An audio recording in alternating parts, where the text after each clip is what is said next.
மத்தேயு எழுதின சுவிசேஷம் அதிகாரம் 27. விடியற்காலமானபோது சகல பிரதான ஆசாரியரும் ஜனத்தின் மூப்பரும் இயேசுவை கொலை செய்யும்படி அவருக்கு விரோதமாக ஆலோசனை பண்ணி அவரை கட்டி கொண்டு போய் தேசாதிபதியாகிய பொந்திய பிலாத்துவினிடத்தில் ஒப்புக் கொடுத்தார்கள்.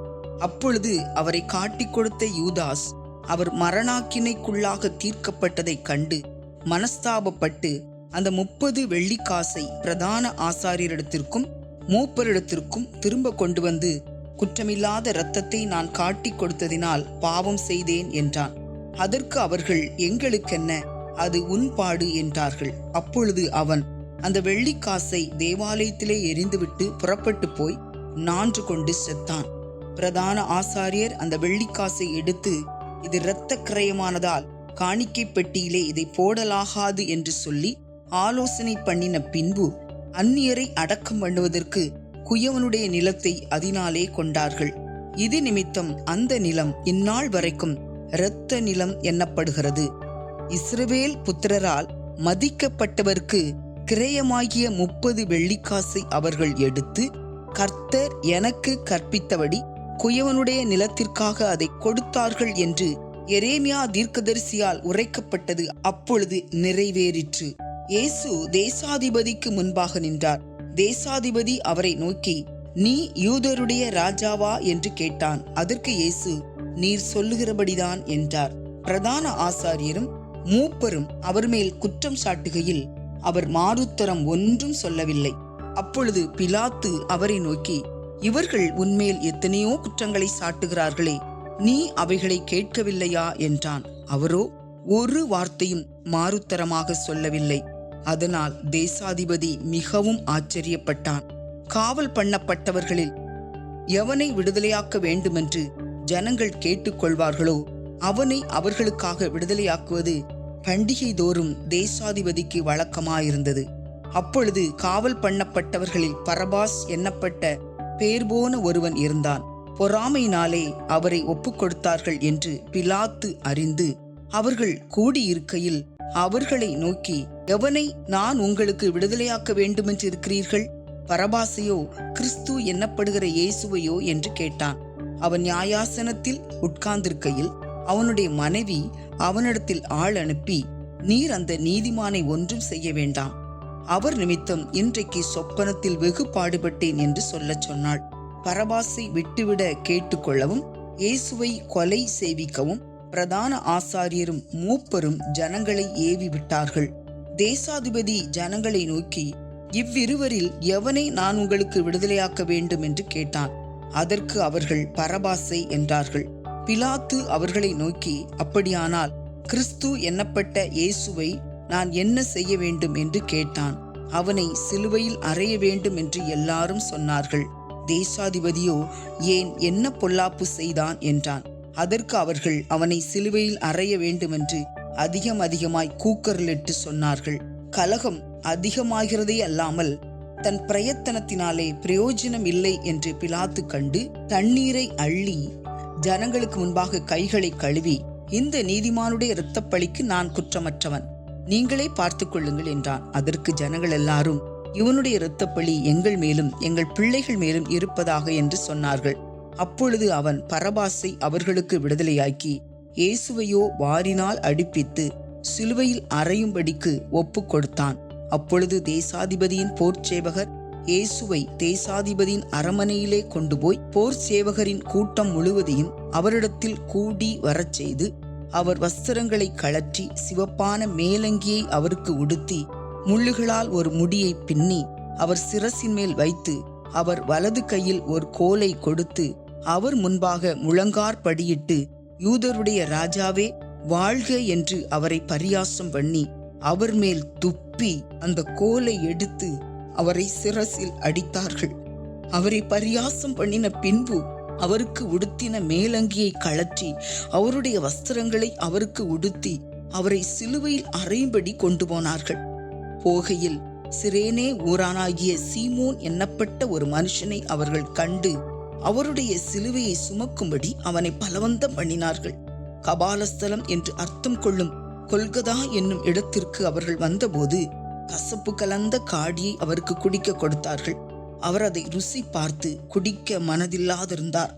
அவரை சிலுவையில் அறைந்த பின்பு அவர்கள் சீட்டு போட்டு அவருடைய வஸ்திரங்களை பங்கிட்டு கொண்டார்கள்.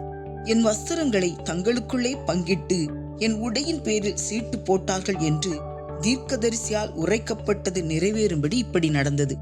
அவர்கள் அங்கே உட்கார்ந்து அவரை காவல் காத்து கொண்டிருந்தார்கள். அன்றியும் அவர் அடைந்த ஆக்கினையின் முகாந்தரத்தை காண்பிக்கும் பொருட்டு, இவன் யூதருடைய ராஜாவாகிய இயேசு என்று எழுதி அவர் சிரசுக்கு மேலாக வைத்தார்கள். இப்பொழுது அவருடைய வலது பக்கத்தில் ஒருவனும் அவருடைய இடது பக்கத்தில் ஒருவனுமாக 2 கள்ளர் அவரோடே கூட சிலுவைகளில் அறையப்பட்டார்கள். அந்த வழியாய் நடந்து போகிறவர்கள் தங்கள் தலைகளை துலுக்கி, தேவாலயத்தை இடித்து 3 நாளைக்குள்ளே கட்டுகிறவனே, உன்னை நீயே ரட்சித்துக்கொள், நீ தேவனுடைய குமாரனானால் சிலுவையிலிருந்து இறங்கி வா என்று அவரை தூஷித்தார்கள். அப்படியே பிரதான ஆசாரியரும் வேத பாரகரும் மூப்பரும் பரியாசம் பண்ணி மற்றவர்களை ரட்சித்தான். தன்னைத்தான் ரட்சித்துக் கொள்ள திராணி இல்லை. இவன் இஸ்ரவேலின் ராஜாவானால் இப்பொழுது சிலுவையிலிருந்து இறங்கி வரட்டும், அப்பொழுது இவனை விசுவாசிப்போம். தன்னை தேவனுடைய குமாரன் என்று சொல்லி தேவன் மேல் நம்பிக்கையாயிருந்தானே, அவர் இவன் மேல் பிரியமாயிருந்தால் இப்பொழுது இவனை ரட்சிக்கட்டும் என்றார்கள். அவரோடே கூட சிலுவைகளில் அறையப்பட்ட கள்ளரும் அந்தப்படியே அவரை நிந்தித்தார்கள். 6ஆம் மணி நேரம் முதல் 9ஆம் மணி நேரம் வரைக்கும் பூமி எங்கும் அந்தகாரம் உண்டாயிற்று. 9ஆம் மணி நேரத்தில் இயேசு ஏலி ஏலி லாமா சபத்கானி என்று மிகுந்த சத்தமிட்டு கூப்பிட்டார். அதற்கு என் தேவனே என் தேவனே, ஏன் என்னை கைவிட்டீர் என்று அர்த்தமாம். அங்கே நின்றவர்களில் சிலர் அதை கேட்டபொழுது, இவன் எலியாவை கூப்பிடுகிறான் என்றார்கள். உடனே அவர்களில் ஒருவன் ஓடி கடற்காளானை எடுத்து காடியில் தோய்த்து அதை ஒரு கோலில் மாட்டி அவருக்கு குடிக்க கொடுத்தான். மற்றவர்களோ, பொறு, எலியா இவனை ரட்சிக்க வருவானோ பார்ப்போம் என்றார்கள். இயேசு மறுபடியும் மகா சத்தமாய் கூப்பிட்டு ஆவியை விட்டார். அப்பொழுது தேவாலயத்தின் திரைச்சீலை மேல் தொடங்கி கீழ் வரைக்கும் 2ஆக கிழிந்து பூமியும் அதிர்ந்தது, கன்மலைகளும் பிளந்தது, கல்லறைகளும் திறந்தது. நித்திரையடைந்திருந்த அநேக பரிசுத்தவான்களுடைய சரீரங்களும் எழுந்திருந்தது. அவர் உயிர்த்தெழுந்த பின்பு இவர்கள் கல்லறைகளை விட்டு புறப்பட்டு பரிசுத்த நகரத்தில் பிரவேசித்து அநேகருக்கு காணப்பட்டார்கள். 100க்கு அதிபதியும் அவனோடே கூட இயேசுவை காவல் காத்திருந்தவர்களும் பூமி அதிர்ச்சியையும் சம்பவித்த காரியங்களையும் கண்டு மிகவும் பயந்து, மெய்யாகவே இவர் தேவனுடைய குமாரன் என்றார்கள். மேலும் இயேசுவுக்கு ஊழியம் செய்யும்படி கலிலேயாவிலிருந்து அவரோடே வந்திருந்த அநேக ஸ்திரீகள் அங்கே தூரத்திலே நின்று பார்த்து கொண்டிருந்தார்கள். அவர்களுக்குள்ளே மகதலேனா மரியாளும், யாக்கோபுக்கும் யோசேக்கும் தாயாகிய மரியாளும், செபதேவின் குமாரருடைய தாயும் இருந்தார்கள். சாயங்காலமானபோது இயேசுவுக்கு சீஷனும் ஐஸ்வர்யவானுமாய் இருந்த யோசேப்பு என்னும் பெயர் கொண்ட அரிமத்தியா ஊரானாகிய ஒரு மனுஷன் வந்து பிலாத்துவினிடத்தில் போய் இயேசுவின் சரீரத்தை கேட்டான். அப்பொழுது சரீரத்தை கொடுக்கும்படி பிலாத்து கட்டளையிட்டான். யோசேப்பு அந்த சரீரத்தை எடுத்து துயதான மெல்லிய துப்பட்டியிலே சுற்றி தான் கண்மலையில் வெட்டியிருந்த தன்னுடைய புதிய கல்லறையிலே அதை வைத்து கல்லறையின் வாசலில் ஒரு பெரிய கல்லை புரட்டி வைத்து போனான். அங்கே மகதலேனா மரியாளும் மற்ற மரியாளும் கல்லறைக்கு எதிராக உட்கார்ந்திருந்தார்கள். ஆயத்த நாளுக்கு பின்னான மறுநாளிலே பிரதான ஆசாரியரும் பரிசேயரும் பிலாத்துவினிடத்தில் கூடி வந்து, ஆண்டவனே, அந்த எத்தன் உயிரோடு இருக்கும்போது 3 நாளைக்கு பின் எழுந்திருப்பேன் என்று சொன்னது எங்களுக்கு ஞாபகம் இருக்கிறது.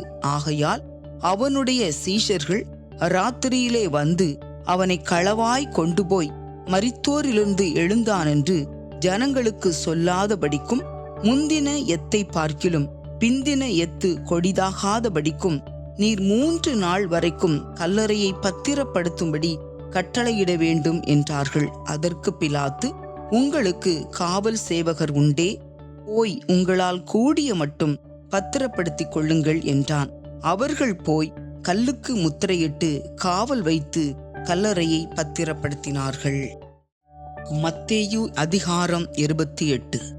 ஓய்வு நாள் முடிந்து வாரத்தின் முதலாம் நாள் விடிந்து வருகையில் மகதலேனா மரியாளும் மற்ற மரியாளும் கல்லறையை பார்க்க வந்தார்கள். அப்பொழுது பூமி மிகவும் அதிரும்படி கர்த்தருடைய தூதன் வானத்திலிருந்து இறங்கி வந்து வாசலில் இருந்த கல்லை புரட்டி தள்ளி அதின் மேல் உட்கார்ந்தான். அவனுடைய ரூபம் மின்னலைப் போலவும் அவனுடைய வஸ்திரம் உறைந்த மழையைப் போல வெண்மையாகவும் இருந்தது. காவலாளர் அவனுக்கு பயந்ததினால் திடுக்கிட்டு செத்தவர்கள் போலானார்கள். தூதன் அந்த ஸ்திரீகளை நோக்கி, நீங்கள் பயப்படாதிருங்கள், சிலுவையில் அறையப்பட்ட இயேசுவை தேடுகிறீர்கள் என்று அறிவேன். அவர் இங்கே இல்லை, தாம் சொன்னபடியே உயிர்த்தெழுந்தார். கர்த்தரை வைத்த இடத்தை வந்து பாருங்கள். சீக்கிரமாய் போய் அவர் மரித்தோரிலிருந்து எழுந்தார் என்று அவருடைய சீஷர்களுக்கு சொல்லுங்கள். அவர் உங்களுக்கு முன்னே கலிலேயாவுக்கு போகிறார், அங்கே அவரை காண்பீர்கள். இதோ உங்களுக்கு சொன்னேன் என்றான். அவர்கள் பயத்தோடும் மகா சந்தோஷத்தோடும் கல்லறையை விட்டு சீக்கிரமாய் புறப்பட்டு அவருடைய சீஷர்களுக்கு அறிவிக்க ஓடினார்கள். அவர்கள் அவருடைய சீஷர்களுக்கு அறிவிக்க போகிற போது இயேசு தாமே அவர்களுக்கு எதிர்பட்டு வாழ்க என்றார். அவர்கள் கிட்ட வந்து அவர் பாதங்களை தழுவி அவரை பணிந்து கொண்டார்கள். அப்பொழுது இயேசு அவர்களை நோக்கி, பயப்படாதிருங்கள், நீங்கள் போய் என் சகோதரர் கலிலேயாவுக்கு போகும்படி அவர்களுக்கு சொல்லுங்கள், அங்கே அவர்கள் என்னை காண்பார்கள் என்றார். அவர்கள் போகையில் காவற் சேவகரில் சிலர் நகரத்துக்குள்ளே வந்து நடந்த யாவற்றையும் பிரதான ஆசாரியருக்கு அறிவித்தார்கள். இவர்கள் மூப்பரோடே கூடி வந்து ஆலோசனை பண்ணி சேவகருக்கு வேண்டிய பணத்தை கொடுத்து, நாங்கள் நித்திரை பண்ணுகையில் அவனுடைய சீஷர்கள் ராத்திரியிலே வந்து அவனை களவாய் கொண்டு போய்விட்டார்கள் என்று சொல்லுங்கள். இது தேசாதிபதிக்கு கேள்வியானால் நாங்கள் அவரை சம்பந்தப்படுத்தி உங்களை தப்புவிப்போம் என்றார்கள். அவர்கள் பணத்தை வாங்கிக் கொண்டு தங்களுக்கு போதிக்கப்பட்டபடியே செய்தார்கள். இந்த பேச்சு யூதருக்குள்ளே இந்நாள் வரைக்கும் பிரசித்தமாயிருக்கிறது. 11 சீஷர்களும் கலிலேயாவிலே இயேசு தங்களுக்கு குறித்திருந்த மலைக்கு போனார்கள். அங்கே அவர்கள் அவரை கண்டு பணிந்து கொண்டார்கள். சிலரோ சந்தேகப்பட்டார்கள். அப்பொழுது இயேசு சமீபத்தில் வந்து அவர்களை நோக்கி, வானத்திலும் பூமியிலும் சகல அதிகாரமும் எனக்கு கொடுக்கப்பட்டிருக்கிறது. ஆகையால் நீங்கள் புறப்பட்டு போய் சகல ஜாதிகளையும் சீஷராக்கி பிதா, குமாரன், பரிசுத்த ஆவியின் நாமத்திலே அவர்களுக்கு ஞானஸ்நானம் கொடுத்து, நான் உங்களுக்கு கட்டளையிட்ட யாவையும் அவர்கள் கைக்கொள்ளும்படி அவர்களுக்கு உபதேசம் பண்ணுங்கள். இதோ உலகத்தின் முடிவு பரியந்தம் சகல நாட்களிலும் நான் உங்களுடனே கூட இருக்கிறேன் என்றார். ஆமென். மார்க்கு எழுதின சுவிசேஷம் அதிகாரம் 1. தேவனுடைய குமாரனாகிய இயேசு கிறிஸ்துவனுடைய சுவிசேஷத்தின் ஆரம்பம்.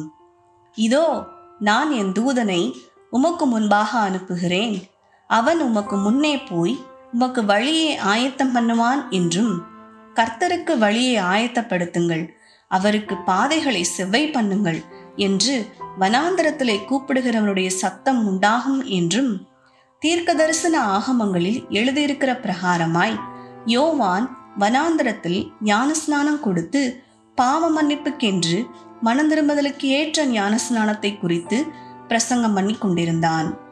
அப்பொழுது யூதேயா தேசத்தார் அனைவரும் எருசலேம் நகரத்தார் யாவரும் அவனிடத்திற்கு போய் தங்கள் பாவங்களை அறிக்கையிட்டு யோர்தான் நதியில் அவனால் ஞானஸ்நானம் பெற்றார்கள். யோவான் ஒட்டக மயிர் உடையை தரித்து தன் அறையில் மார்க்கச்சையை கட்டி கொண்டவனாயும் வெட்டு கிளியையும் காட்டுத் தேனையும் புசிக்கிறவனாயும் இருந்தான். அவன், என்னிலும் வல்லவர் ஒருவர் எனக்கு பின் வருகிறார், அவருடைய பாதரட்சிகளின் வாரை குனிந்து அவிழ்க்கிறதற்கும் நான் பாத்திரன் அல்ல, நான் ஜலத்தினால் உங்களுக்கு ஞானஸ்நானம் கொடுத்தேன், அவரோ பரிசுத்த ஆவியினால் உங்களுக்கு ஞானஸ்நானம் கொடுப்பார் என்று பிரசங்கித்தான். அந்த நாட்களில் இயேசு கலிலேயாவில் உள்ள நாசரேத்தூரிலிருந்து வந்து யோர்தான் நதியில் யோவானால் ஞானஸ்நானம் பெற்றார். அவர் ஜலத்திலிருந்து கரையேறின உடனே வானம் திறக்கப்பட்டதையும் ஆவியானவர் புறாவை போல் தம்மேல் இறங்குகிறதையும் கண்டார். அன்றியும், நீர் என்னுடைய நேசகுமாரன், உம்மில் பிரியமாயிருக்கிறேன் என்று வானத்திலிருந்து ஒரு சத்தம் உண்டாயிற்று. உடனே ஆவியானவர் அவரை வனாந்தரத்திற்கு போகும்படி ஏவினார். அவர் வனாந்தரத்திலே 40 நாள் இருந்து சாத்தானால் சோதிக்கப்பட்டு அங்கே காட்டு மிருகங்களின் நடுவிலே சஞ்சரித்துக் கொண்டிருந்தார். தேவதூதர்கள் அவருக்கு ஊழியம் செய்தார்கள். யோவான் காவலில் வைக்கப்பட்ட பின்பு இயேசு கலிலேயாவிலே வந்து தேவனுடைய ராஜ்யத்தின் சுவிசேஷத்தை பிரசங்கித்து, காலம் நிறைவேறிற்று, தேவனுடைய ராஜ்யம் சமீபமாயிற்று, மனந்திரும்பி சுவிசேஷத்தை விசுவாசியுங்கள் என்றார். அவர் கலிலேயா கடலோரமாய் நடந்து போகையில் மீன் பிடிக்கிறவர்களாயிருந்த சீமோனும் அவன் சகோதரன் அந்திரேயாவும் கடலில் வலை போட்டு கொண்டிருக்கிற போது அவர்களை கண்டார். இயேசு அவர்களை நோக்கி, என் பின்னே வாருங்கள், உங்களை மனுஷரை பிடிக்கிறவர்களாக்குவேன் என்றார். உடனே அவர்கள் தங்கள் வலைகளை விட்டு அவருக்கு பின் சென்றார்கள். அவர் அவ்விடம் விட்டு சற்று அப்புறம் போன போது செபதேயுவின் குமாரன் யாக்கோபும் அவன் சகோதரன் யோவானும் படவிலே வலைகளை பழுது பார்த்து கொண்டிருக்கிறதைக் கண்டு உடனே அவர்களையும் அழைத்தார். அப்பொழுது அவர்கள் தங்கள் தகப்பனாகிய செபதேயுவை கூலி ஆட்களோடு படவிலே விட்டு அவருக்கு பின் சென்றார்கள். பின்பு கப்பர்நகூமுக்கு போனார்கள். உடனே அவர் ஓய்வு நாளில் ஜெப ஆலயத்திலே பிரவேசித்து போதகம் பண்ணினார். அவர் வேதபாரகரை போல் போதியாமல் அதிகாரமுடையவராய் அவர்களுக்கு போதித்தபடியினால் அவருடைய போதகத்தை குறித்து ஜனங்கள் ஆச்சரியப்பட்டார்கள். அவர்களுடைய ஜெப ஆலயத்திலே அசுத்த ஆவியுள்ள ஒரு மனுஷன் இருந்தான். அவன், ஐயோ, நசரேயனாகிய இயேசுவே, எங்களுக்கும் உமக்கும் என்ன? எங்களை கெடுக்கவா வந்தீர்? உம்மை இன்னார் என்று அறிவேன், நீர் தேவனுடைய பரிசுத்தர் என்று சத்தமிட்டான். அதற்கு இயேசு, நீ பேசாமல் இவனை விட்டு புறப்பட்டு போ என்று அதை அதட்டினார். உடனே அந்த அசுத்த ஆவி அவனை அலைக்கழித்து மிகுந்த சத்தமிட்டு அவனை விட்டு போய்விட்டது. எல்லாரும் ஆச்சரியப்பட்டு, இது என்ன? இந்த புதிய உபதேசம் எப்படிப்பட்டது? இவர் அதிகாரத்தோட அசுத்த ஆவிகளுக்கும் கட்டளையிடுகிறார், அவைகள் இவருக்கு கீழ்ப்படுகிறதே என்று தங்களுக்குள்ளே ஒருவரோடு ஒருவர் சொல்லிக் கொண்டார்கள். அது முதல் அவருடைய கீர்த்தி கலிலேயா நாடெங்கும் பிரசித்தமாயிற்று. உடனே அவர்கள் ஜெப ஆலயத்தை விட்டு புறப்பட்டு யாக்கோபோடும் யோவானோடும் கூட சீமோன் அந்திரேயா என்பவர்களுடைய வீட்டில் பிரவேசித்தார்கள். அங்கே சீமோனுடைய மாமி ஜுரமாய் கிடந்தாள். உடனே அவர்கள் அவளை குறித்து அவருக்கு சொன்னார்கள். அவர் கிட்ட போய் அவள் கையை பிடித்து அவளை தூக்கிவிட்டார். உடனே ஜுரம் அவளை விட்டு நீங்கிற்று. அப்பொழுது அவள் அவர்களுக்கு பணிவிடை செய்தாள். சாயங்காலமாகி சூரியன் அஸ்தமித்த போது சகல பிணியாளிகளையும் பிசாசு பிடித்தவர்களையும் அவரிடத்தில் கொண்டு வந்தார்கள். பட்டணத்தார் எல்லாரும் வீட்டு வாசலுக்கு முன்பாக கூடி வந்தார்கள். பல விதமான வியாதிகளினால் உபத்திரவப்பட்டிருந்த அநேகரை அவர் சுஸ்தமாக்கி அநேகம் பிசாசுகளை துரத்திவிட்டார். அந்த பிசாசுகள் தம்மை அறிந்திருந்தபடியால் அவைகள் பேசுகிறதற்கு அவர் இடம் கொடுக்கவில்லை. அவர் அதிகாலையில் இருட்டோட எழுந்து புறப்பட்டு வனாந்தரமான ஒரு இடத்திற்கு போய் அங்கே ஜெபம் பண்ணினார். சீமோனும் அவனோடு இருந்தவர்களும் அவரை பின்தொடர்ந்து போய் அவரை கண்டபோது, உம்மை எல்லாரும் தேடுகிறார்கள் என்று சொன்னார்கள். அவர்களை அவர் நோக்கி, அடுத்த ஊர்களிலும் நான் பிரசங்கம் பண்ண வேண்டுமாதலால் அவ்விடங்களுக்கு போவோம், வாருங்கள், இதற்காகவே புறப்பட்டு வந்தேன் என்று சொல்லி கலிலேயா நாடெங்கும் அவர்களுடைய ஜெப ஆலயங்களில் அவர் பிரசங்கம் பண்ணி கொண்டும் பிசாசுகளை துரத்தி கொண்டும் இருந்தார். அப்பொழுது குஷ்டரோகி ஒருவன் அவரிடத்தில் வந்து அவர் முன்பாக முழங்கால் படியிட்டு, உமக்கு சித்தமானால் என்னை சுத்தமாக்க உம்மால் ஆகும் என்று வேண்டிக் கொண்டான். இயேசு மனதுருகி கையை நீட்டி அவனை தொட்டு, எனக்கு சித்தம் உண்டு, சுத்தமாகு என்றார். இப்படி அவர் சொன்ன உடனே குஷ்டரோகம் அவனை விட்டு நீங்கிற்று. அவன் சுத்தமானான். அப்பொழுது அவர் அவனை நோக்கி, நீ இதை ஒருவருக்கும் சொல்லாதபடிக்கு எச்சரிக்கையாயிரு. ஆயினும் நீ போய் ஆசாரியனுக்கு உன்னை காண்பித்து, நீ சுத்தமானது நிமித்தம் மோசே கட்டளையிட்டிருக்கிறவைகளை அவர்களுக்கு சாட்சியாக செலுத்து என்று கண்டிப்பாய் சொல்லி உடனே அவனை அனுப்பிவிட்டார். அவனோ புறப்பட்டு போய் இந்த சங்கதி எங்கும் விளங்கும்படியாக பிரசித்தம் பண்ண தொடங்கினான். அதனால் அவர் வெளியரங்கமாய் பட்டணத்தில் பிரவேசிக்க கூடாமல் வெளியே வனாந்தரமான இடங்களில் தங்கியிருந்தார். எத்திசையிலும் இருந்து ஜனங்கள் அவரிடத்திற்கு வந்தார்கள்.